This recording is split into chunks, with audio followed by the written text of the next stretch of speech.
Hello, and thanks for tuning in. You are listening to a special deep dive episode on Building Fortunes Radio and the Humongous Radio Network.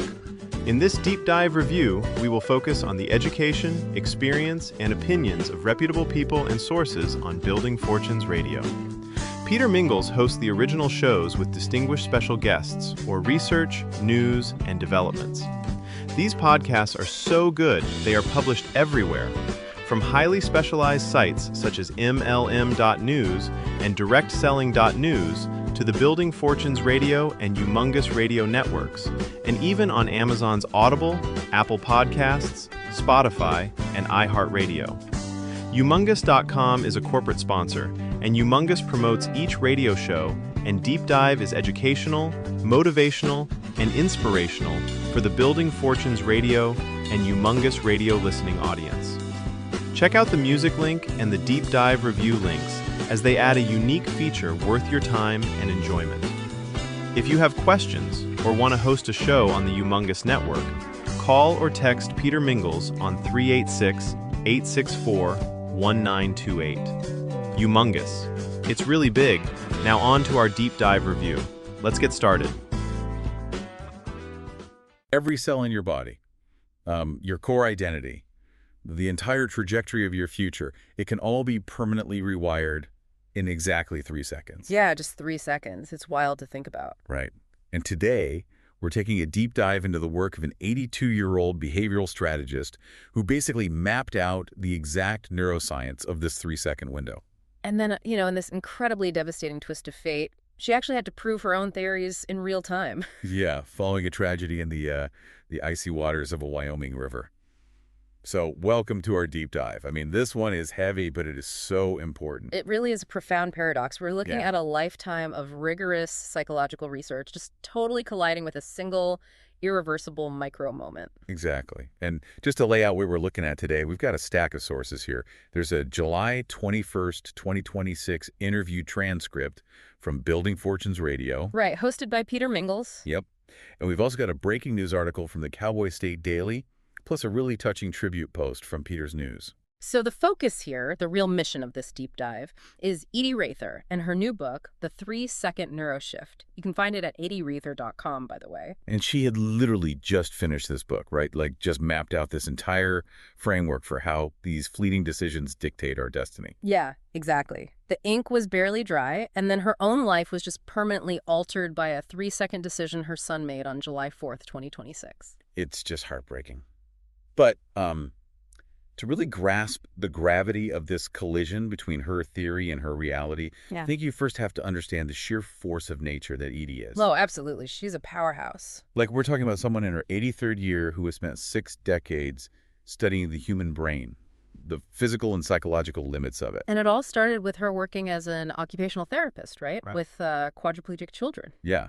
And working with kids facing permanent physical paralysis, I mean, that forces a practitioner to confront the absolute boundaries of human adaptation. Right, because you can't just fix the physical issue. It requires shifting the focus entirely to mental resilience. Exactly. So from that intense foundation, she moves into clinical counseling, she gets her master's degree, and she even ran a private practice alongside psychiatrists back in the 1970s. And then she spends the next 60 years basically practicing clinical hypnosis, doing brain training, speaking on 5 continents, and, authoring 8 books. It's quite a resume. Her work spans everything from the spiritual, like she wrote a book called Why Cats Don't Bark, which became this huge bestseller in China. Wait, really? In China? Yeah, a major bestseller there. And she even wrote Sex for the Soul. Plus, she maps out deep corporate influence in a book called Forget Selling. She even had her own ABC, TV, and radio talk show in the 80s. I mean, all of this diverse clinical, practical experience, it all basically culminates in the 3-second NeuroShift. Right.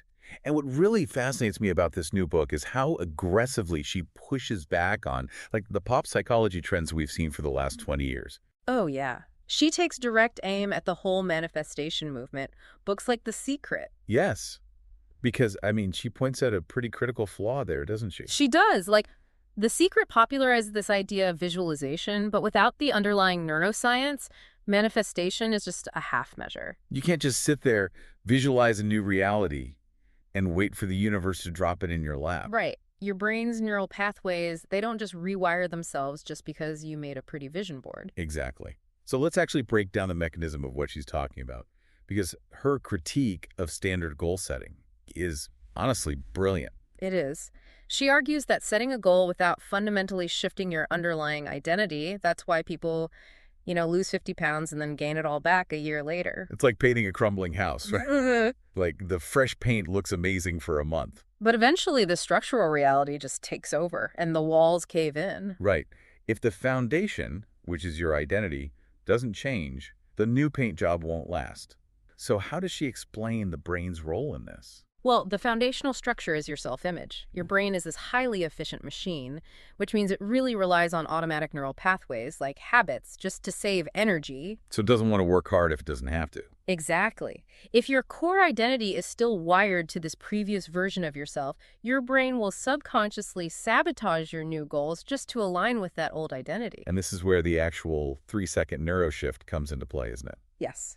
And it's not just a metaphor. There's a real biological mechanism happening here. Like when a trigger happens, say you get the urge to skip a workout or, snap at your partner, your brain instantly tries to fire down that old automatic pathway. Right. And Edie's 3-second rule is about wedging this conscious pause right between the trigger and the reaction. So in those 3 seconds, you're forcing your prefrontal cortex, which is, the logical decision-making center of your brain, you're forcing it back online. You basically interrupt the automatic circuit. It takes about 3 seconds of conscious intervention to stop your amygdala from hijacking your response. And that allows you to choose an action that actually aligns with the new identity you're trying to build. Which brings us to this concept she introduces that sounds almost kind of contradictory at first. She calls herself the dopamine diva. The dopamine diva. I love that. But it is weird, right? Because we always hear dopamine talked about as this villain. Right, like it's the thing our phones exploit to ruin our attention spans. Yeah, exactly. But she completely reframes it. She calls dopamine our internal engine and basically the only real addiction.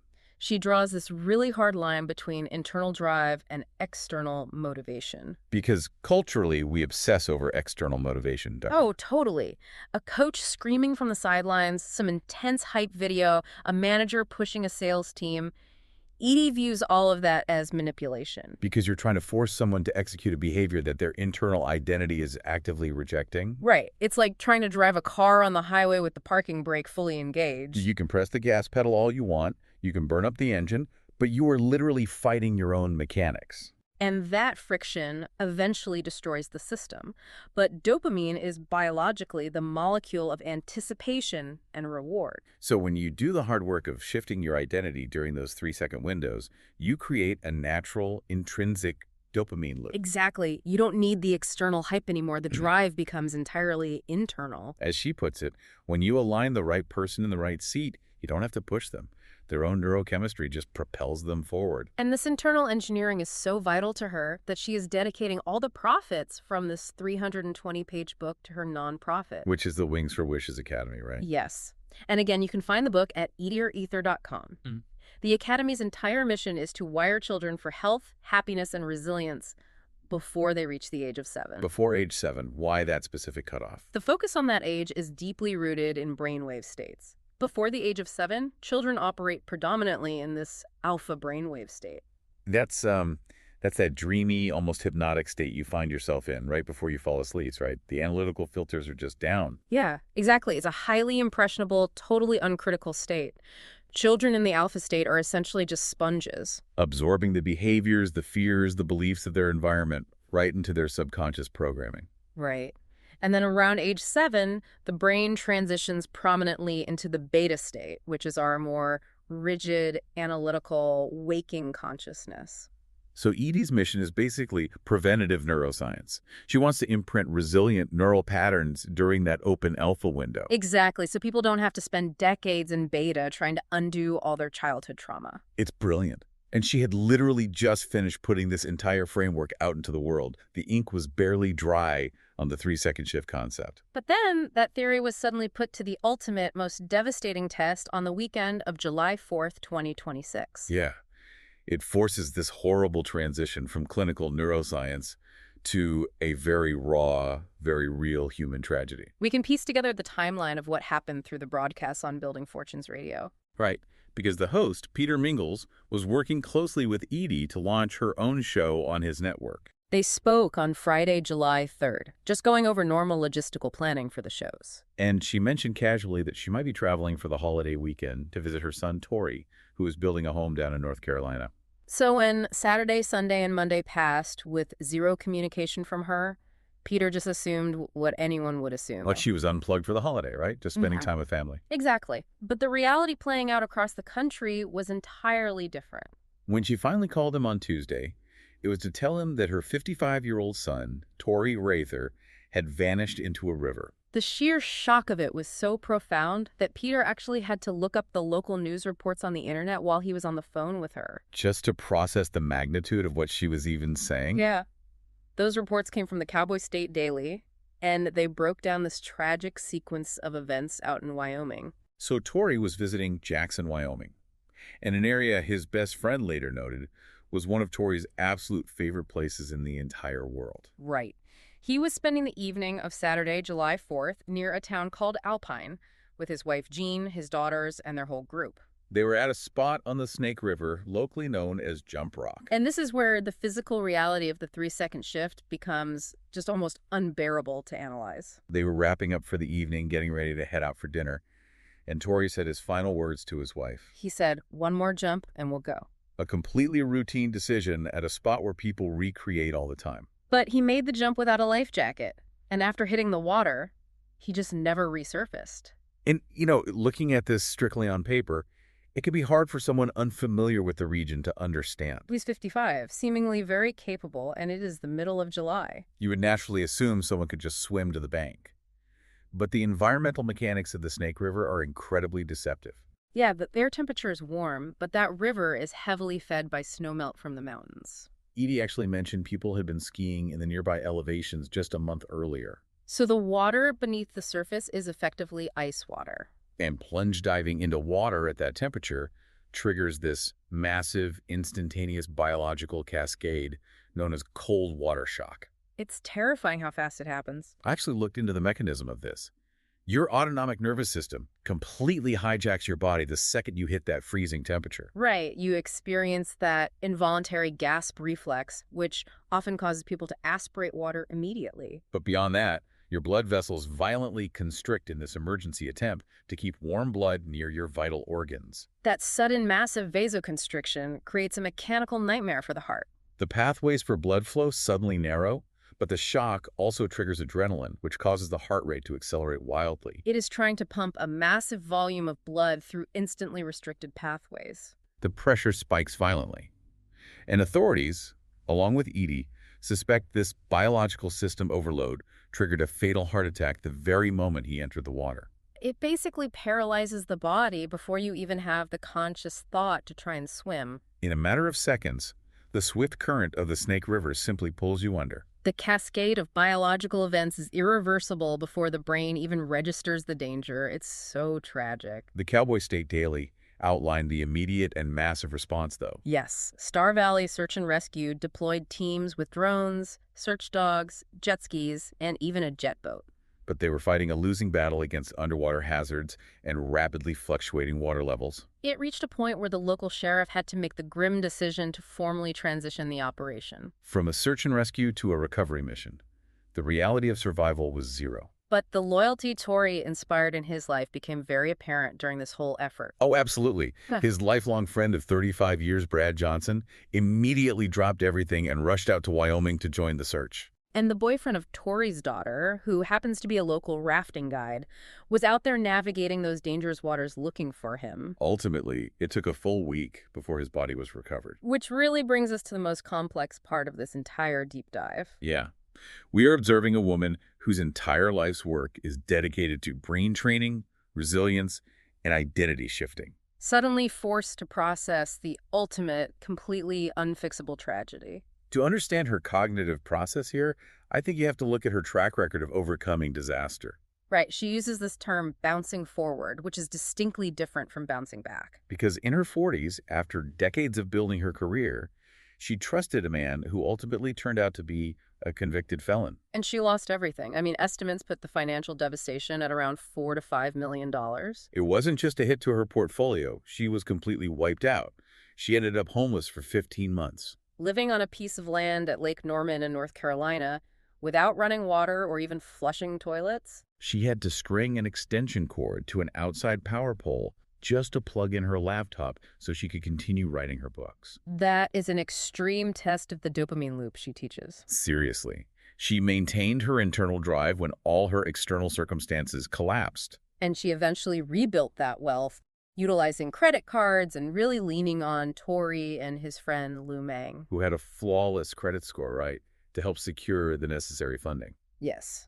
And she ultimately built a multi-million-dollar property with vacation rentals on that very same lake. But she draws an absolute unyielding line between that kind of catastrophic financial loss and the loss of her son. Because she can rebuild a bank account. She can rewire a poverty mindset. But she states very clearly about Tori's death, she says. There is no bouncing back. There's no bouncing forward. It's over. When you're dealing with the finality of death, the physical reality is just permanent. You cannot NeuroShift a person back into existence. The framework has to adapt from changing reality to simply surviving it. And this brings up a massive philosophical debate, doesn't it? It really does. In our culture, the default comfort we always offer grieving people is that phrase, time heals all wounds. It is the ultimate, inescapable platitude. I always found it slightly dismissive, honestly. But Edie, speaking as a behavioral strategist, outright rejects it on a neurological level. She deconstructs the very definition of the word healing. Because if you sustain a physical injury like a deep cut on your arm, your biological systems kick in, the tissue repairs itself. And eventually, the skin looks and functions as it did before. The damage is essentially erased. Healing, by definition, implies a return to the original state. But with profound grief, that original state is gone forever. Time doesn't possess some magical passive property that repairs the loss. Exactly the opposite. Time simply provides the expansive space required for neuroadaptation. You're not healing, you're a rewiring. Your brain is slowly building new coping mechanisms. Establishing new neural pathways to function around the permanent void that has been left in your life. The empty spot remains forever. You adapt through conscious daily choices, not through just passive healing. That distinction is incredibly liberating for anyone going through trauma, I think. It removes that societal pressure to just get back to normal. Normal is erased. It shifts the focus entirely to adaptation. And what is so striking here is that we aren't just reading about her process in a book. Right, we are watching her externalize this neuroadaptation in real time on a massive scale. The vehicle for this real-time documentation is Peter Mingils and the Humongous Radio Network. They move forward with the Edie-raether-radio-show on Building Fortunes Radio, transforming it from just a platform to promote her book into a live chronicle of her journey through grief. And the reach is vast. These discussions are being syndicated across Amazon Music, Audible, Apple Podcasts, Spotify, and iHeartRadio. Plus, they are broadcasting video versions on YouTube and Facebook. She is using this massive digital footprint to demonstrate her life's work while she's in the deepest valley of her life. There is a moment in her broadcast with Peter that serves as the ultimate proof of concept for everything she teaches. She is incredibly transparent. She admits that the grief is overwhelming. She cries multiple times a day. Yeah, and she says a single stray thought can cause her to completely fall apart off camera. But the moment the microphone is live, the moment the recording starts, an entirely different neural pathway fires. She tells Peter, I rise to the occasion. Her identity as a speaker, as a professional who delivers value and strength to an audience, is so deeply entrenched in her brain after 60 years. It literally bypasses the amygdala's panic response. It acts as an automatic neurological safety net. The identity shift she advocates for in the 3-second NeuroShift is so ingrained that it carries her through moments when sheer willpower would just fail. It is stunning to witness. And through these broadcasts, she is actively ensuring that Tori's 55 years of life define his legacy rather than the 3 seconds that ended it. The sources paint a very vivid picture of a man who naturally embodied the kind of internal alignment Edie teaches. His lifelong friend Brad described him as lifeboat material. He was the rare type of individual whose core character was unshakable, regardless of external circumstances. Whether he was holding his last dollar or sitting on $1 million, his identity remained completely consistent. Edie highlighted his analytical mind, too. He approached life strategically, almost like a chess match. constantly evaluating how to position the people around him for success. She actually shared this anecdote about when Tori was first considering marrying his wife, Jean. Right. He bluntly told his mother, "I think she'll be a good breeder." Which, taken out of context, sounds incredibly clinical. It really does. And Edie acknowledged that if Jean wasn't as stunningly beautiful as Julia Roberts, she might hesitate to share that story. But she shared it to illustrate his mindset. Tori wasn't just captivated by superficial romance. He was calculating the long-term reality of building a strong, resilient family. He was looking at character, capability, and the future, always thinking 3 steps ahead. He was a mentor who deliberately put the right people in the right seats on his bus. To honor that widespread impact, 2 distinct memorials were organized in August of 2026. One in Wisconsin to cover his roots, and one in North Carolina. And in a final heartbreaking display of her professional identity superseding her grief, Edie made the decision to write and deliver his eulogy herself. After a lifetime of speaking on stages across the world, she couldn't tolerate the idea of anyone else standing at the podium to summarize her son's life. She had to deliver the final presentation. It is the ultimate testament to the strength she forged over those 60 years. For anyone listening who wants to support this ongoing journey and mission, purchasing the 3-second NeuroShift at Edie-raether.com does more than just provide you with her neuro framework. Right, all profits go directly to the Wings for Wishes Academy, funding that crucial work of wiring children for resilience in those vital early years. You are directly supporting a framework that prepares the next generation for the unpredictable tragedies of adulthood. Which brings us full circle to the core attention of this deep dive. We spend our lives mapping out 5-year plans, assuming we have the luxury of time to slowly shape our destiny. But Edie's work and Tori's story strip away that illusion entirely. The neuroscience proves that your life is not shaped in decades. It is shaped in micro moments. The most important moment of your life hasn't happened yet. It is the very next decision you make. So, if you knew that the trajectory of your entire life or the life of someone you love could be permanently rewritten in a single breath, what are you going to do with your next 3 seconds? Wow, thanks for tuning in. That was a really great deep dive. You just finished listening in to a special deep dive episode on Building Fortunes Radio and the Humongous Radio Networks. We hope you enjoyed it, learned a lot, and will share this with others important to you. In this deep dive review, we focused on the education, experience, and opinions of reputable people and sources on Building Fortunes Radio.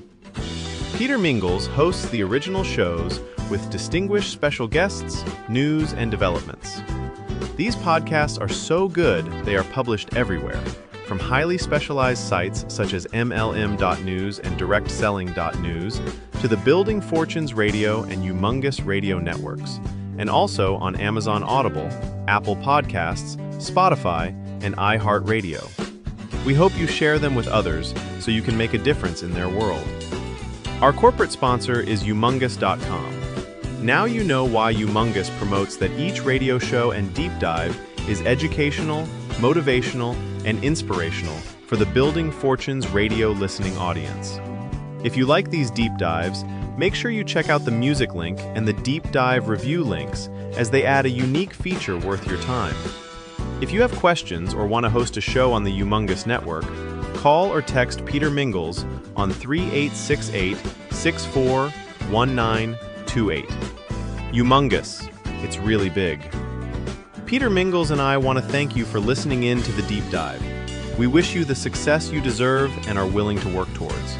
Now, go make your world a better place.